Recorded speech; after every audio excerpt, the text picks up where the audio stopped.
What a year it has been, 2024. From the good to the bad, we have embraced every moment. I got the opportunity to ask a few celebrities how they felt about 2024 and their upcoming 2025 plans. Here's what they have to say. Speaking of Nigeria, it's one of my questions I ask a lot of people. So how has Nigeria treated you this year, considering everything that has happened? Well, Nigeria hasn't treated me well, if I'm being honest, because everything is so expensive. While I was shooting my stuff, my series, there was no electricity throughout. Like, I had to run on gen, which is very expensive now. So for a first-time producer, that's a lot to take in, because like my miscellaneous in my budget, I overpassed my miscellaneous because, again, like I said, you're shooting for like weeks, and then you're running generator every single day. Like it doesn't make any sense. Yeah. So in that regard, yeah, I don't like Nigeria for that. I'm hopelessly hopeful about Nigeria. I'm such a Nigeria, cheerleader, fan buff, and I believe in the limitless capacity of Nigerians to always make the best of every situation. We're going through an evolution, and last night my friends in finance and I were talking, about how in the last 10 years, the 10x that we've gone through. But it's a moment where you have to ask yourself, am I going to moan and complain, or am I going to find the opportunities in this season, to become, to evolve and become my next level? A quick example is how, some months ago people were complaining some companies are leaving Nigeria, but the truth is that those products they were selling are still needed and relevant.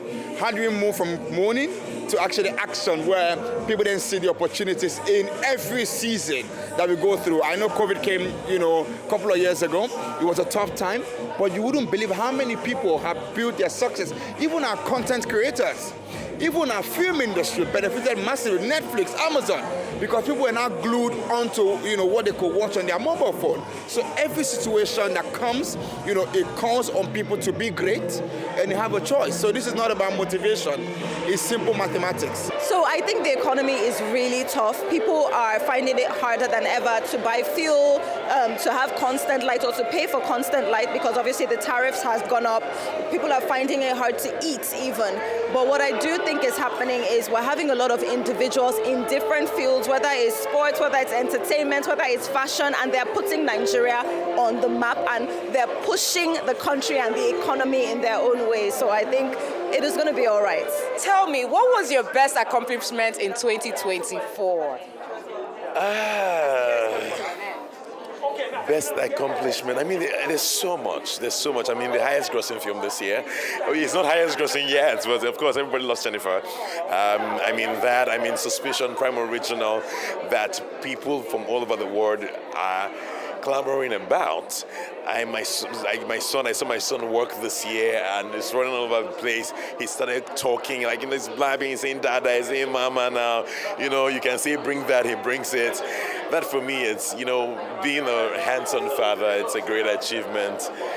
And there's so much, being nominated for the AMVCA this year for Best Actor.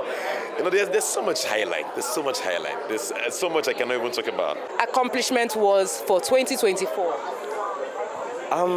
It has to be being alive. I lost a number of friends with the whole economic meltdown happening in Nigeria and around the world. Being alive, being sane, being in good health, affording food to eat with my family, I think it's been one of the greatest achievements. But I'm grateful for other achievements as well. Winning the Trailblazer Award, the movies that are starting this year, being in some soon-to-be box office movies. I'm just really grateful and thankful to God. Wonderful. So you said soon-to-be. So 2025, what are we expecting from you? More.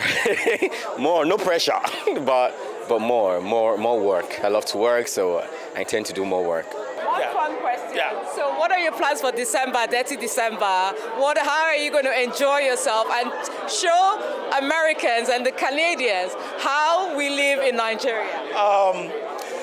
I don't have everything mapped out yet, but I see a lot of amala in my future. A lot of local food. I'm going to find all the local food where they're really, I've been seeing them on social media, and I've been saving them. I am going to find all of them. They say it's Dirty December, so I'm going to get as dirty as possible. What would you say you would bring and impact into your movies for 2025 or the years coming across?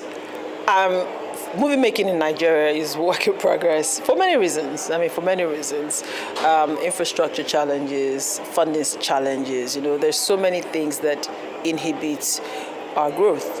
However, that being said, we have beautiful stories in Africa. We have the power of true stories. And for as long as we can keep telling stories that have soul and heart, it doesn't matter. You can have all the technology in the world. We can rise to the occasion with the quality of our performance. And I think for me, that's where I want to focus on, because if we're trying to chase them in terms of funding, infrastructure, technology, it's a never-ending race. So yeah, for me, we'll just keep telling stories that are relevant for us, for the international community to consume, and stories that would impact the narrative about Africans. That's it. Wonderful. One last question. 2025, what are we expecting from you? So, God willing, we're finishing 2024. It's been a phenomenal year with the release of House of Ga and Funmilayo Ransome Kuti. I just finished an amazing, even if I say so, movie called Wire Wire. It's about Yahoo boys. It's a series, actually. I think that Nigerians are going to be thrilled. It's fast-paced, it's full of fun, it's a lot of excitement. It's beautiful storytelling, lifestyle. Yeah, and then it passes on a couple of messages, about doing the right thing. And I think for me, all my movies do that all the time. So yeah, wait up, watch out, Wire Wire 2025. We have a lot to learn. We cannot believe that we have arrived, though. We have not even set out to now talk of coming to some middle point to now see arrive. Arrive where? You have not even woken up from sleep and slumber. Lord help Nigeria. So, considering that, yes, correct, we haven't arrived. So what do you think we can do? Because now our scripts are getting better. Our music, like Mr. Alex said, it's top-notch global. What are the steps for us to take? Mrs. Bolande said about technology, of the LED screens. What do you think the next steps for Nigerians to take for us to be that top-notch level?